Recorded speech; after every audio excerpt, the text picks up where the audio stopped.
जय हिंद and welcome to our Chhatragarh YouTube channel. आज की वीडियो काफ़ी इंपॉर्टेंट रहने वाली है। हम एसआई से रिलेटेड काफ़ी इंपॉर्टेंट बातें करेंगे, लेकिन उससे पहले मैं आप लोगों से कुछ कहना चाहता हूँ। सबसे पहले रिक्वेस्ट आप लोगों से, देखिए मैं सब्सक्राइब करने के लिए बहुत कम बोलता हूँ। जब भी बोलता हूँ तो आप लोगों की जब एकता की ज़रूरत रहती है, यूनिटी की ज़रूरत रहती है, तभी मैं कहता हूँ।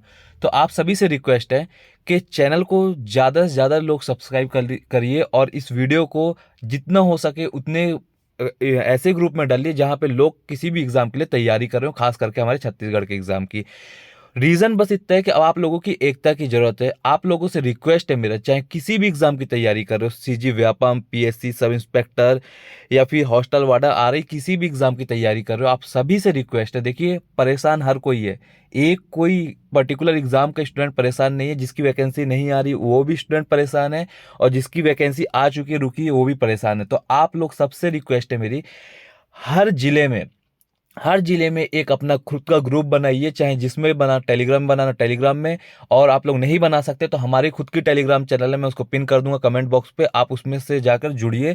हर जिले में एक अपना खुद का ग्रुप बनाइए, कहीं मिलिए किसी ग्राउंड में, और कोई सही तरीके से कोई ऐसे लोग लीड करिए जो बिल्कुल भी तरीके से गलत तरीके से इसमें कोई भी एक्टिविटी ना करे, ना ही कोई उग्र काम करे। एक सही तरीके से रणनीति बनाकर जिले के कलेक्टर, वहाँ के विधायक, इन सभी को अपनी बात पहुंचाइए और उनको बताइए कि प्रॉब्लम क्या है। मैं चाहता हूँ ये हर जिले में हो, और ये इस लेवल में हो कि जो बैठे हैं, जो देख रहे हैं, सब जानते हैं, उनको भी थोड़ी सी शर्मिंदगी महसूस हो कि बच्चे इतने ज़्यादा परेशान हैं उसके बाद भी कुछ नहीं हो रहा है।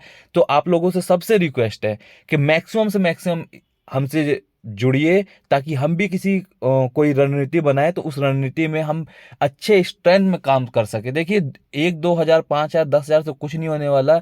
स्ट्रेंथ बढ़ानी पड़ेगी तभी कुछ चीज़ अच्छे से कर सकते हैं हम।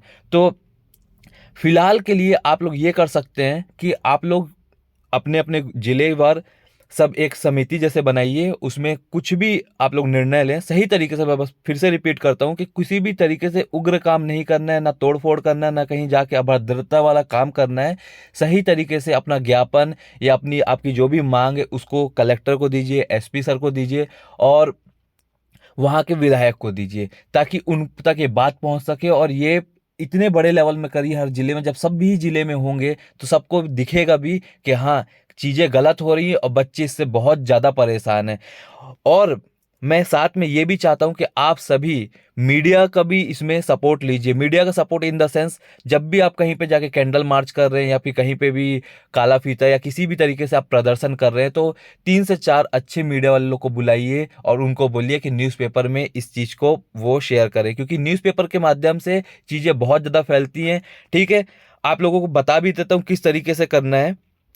जैसे कि आप यहाँ पे देख सकते हैं, आज ही नवभारत के पेपर में ये आया हुआ है, तो इन्होंने इस चीज़ को अच्छे से उजागर किया। और उजागर करने के साथ साथ आप यहाँ पे देख सकते हैं, परीक्षा स्थगित होने पर युवाओं पे आक्रोश, और नीचे आप लोग पढ़ सकते हैं, यहाँ पर उन्होंने बताया है कि अभ्यर्थी किस किस तरीके से यहाँ पर मजाक बना रहे हैं। इस चीज़ को आप लोग यहाँ पे पढ़ना है तो आप लोग लीजिए। तो इन सब चीज़ों से काफ़ी इम्पैक्ट पड़ता है, इसलिए मेरा आप लोगों से रिक्वेस्ट है, चाहे किसी भी एग्जाम की तैयारी कर रहे हो, देखिए हक के लिए नहीं लड़ोगे कुछ नहीं हो पाएगा। चाहे आप कुछ भी करते हैं, अगर आप आज नहीं लड़ पा रहे तो आप कभी नौकरी लेने के बाद भी नहीं लड़ पाएंगे। और दूसरी बात तो ये कि नौकरी मिलेगी तब तो आप लोगे। तो हर जिले में फिर से बोल रहा हूँ, जाके अपनी एक गठित करिए, उसमें उसको लीड वही करिए जो एक सभ्य इंसान हो और जिस पे आप लोगों को लगता हो कि हाँ, ये अगर कुछ लीड कर रहा है तो इसके पास नॉलेज है और ये सही तरीके से लीड करेगा, वो लीड करिए। किसी ऐसे इंसान को लीड मत करने दीजिए जो जिसकी बातों में ही कटाक्ष आप लोगों को समझ में आता हो। ठीक, ये हो गई पहली बात। दूसरी बात, आप लोग देख सकते हैं यहाँ पे पुलिस भर्ती के व्यापम रद्द किया। अब इन्होंने एक जो वजह बताई है, वो वजह ये बताई है कि नए नियमों के हिसाब से पदों की गणना करा जाएगा। ठीक है, पदों की गणना मतलब क्या होता है, इसका कहने का मतलब क्या है। आप लोग अगर व्यापम का एसआई का प्री करवा लेते तो क्या पदों की गणना उसके बाद नहीं कर पाते? क्यों कि नहीं कर पाते? अरे भाई, रिजल्ट देते टाइम आपको गणना करना पड़ेगा ना। आप कम ज्यादा कर लीजिए, पेपर में उसमें क्या इम्पैक्ट पड़ेगा? पेपर तो उतने ही स्टूडेंट देने आएंगे ना, जो गणना होने के बाद हो या पहले हो। तो एकदम ही ये बोल सकते हैं कि इन्होंने रीजन बस बनाया है पेपर को स्थगित करने का। रीजन कुछ भी नहीं था, बस इनको ये है कि स्थगित करना है, पेपर ज्यादा से ज्यादा खींचना है, बस हमको इलेक्शन के लिए खींचना है कि नौकरी नहीं देना खींचना है, ये आगे आने वाले समय में ये भी पता चल जाएगा। अब यहाँ पे एक ये भी आ गया है कि मुख्यमंत्री की बोले याचिका जो इनकी खारिज हो गई, जो इन्होंने अपनी याचिका रखी थी सुप्रीम कोर्ट में, ये एक ये रीजन बता रहे हैं। ठीक है, तो मेरा कहना बस इतना ही है आप लोगों से कि मान लेते हैं आरक्षण का ही मुद्दा है, पदों की गणना का मुद्दा है, या फिर उनको समझ में नहीं आ रहा रोस्टर प्रणाली, तो आप लोग अगर एग्जाम करा लेते तो क्या फर्क पड़ता। सपोज एक बात समझ लेते हैं, आपने 50% आरक्षण मान लिया, एग्जाम कराते तो भी उतने स्टूडेंट बैठने आते, वो तो आपको एग्जाम के बाद उस प्रणाली को आगे उस प्रोसेस को करना पड़ता है ना।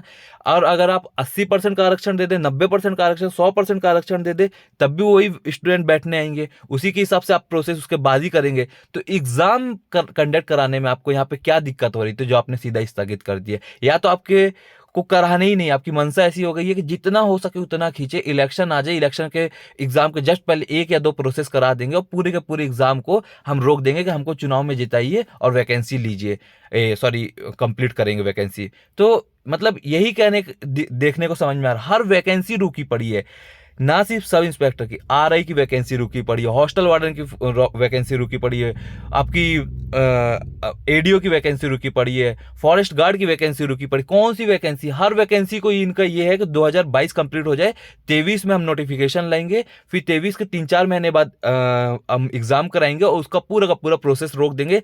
सभी तरीके से जितनी भी गवर्नमेंट एग्जाम है सबका जो ज्वाइनिंग है, रिजल्ट है, सबको रोक देंगे कि हमको जिताइए और उसके बाद आप ज्वाइनिंग लीजिए। देखने में अब यही समझ में आ रहा है जहां तक, तो इसके लिए कुछ ना कुछ करना पड़ेगा। कर कैसे सकते हैं आप लोग यहाँ पर देख सकते हैं, देखिए ये इन्होंने कल बिलासपुर में किया है, ये चापा में किया है, तो आप लोग इस तरीके से आप लोग प्रदर्शन कर सकते हैं, शांतिपूर्ण प्रदर्शन, बहुत ही अपना, जैसे आप एजुकेटेड है, आप जिस चीज के लिए तैयारी कर रहे हैं उसी चीज तरीके से आप इस प्रदर्शन को करिए, क्योंकि अगर आप कुछ गलत तरीके से प्रदर्शन करेंगे तो आप ही के ऊपर कार्रवाई होगी, उसी में आप ही का टाइम, लाइफ सब स्पॉइल होगा। तो मैं नहीं चाहता हूं किसी भी गलत तरीके से करें, जिस तरीके से इन्होंने किया है किसी ऐसे प्लेटफॉर्म में जाकर करिए कि लोग वहां पे आप लोगों को हाईलाइट होते हुए देख पाए, चीजें हाईलाइट हो और ज्यादा से ज्यादा लोगों तक ये बात पहुंचे, मुद्दा पहुंचे।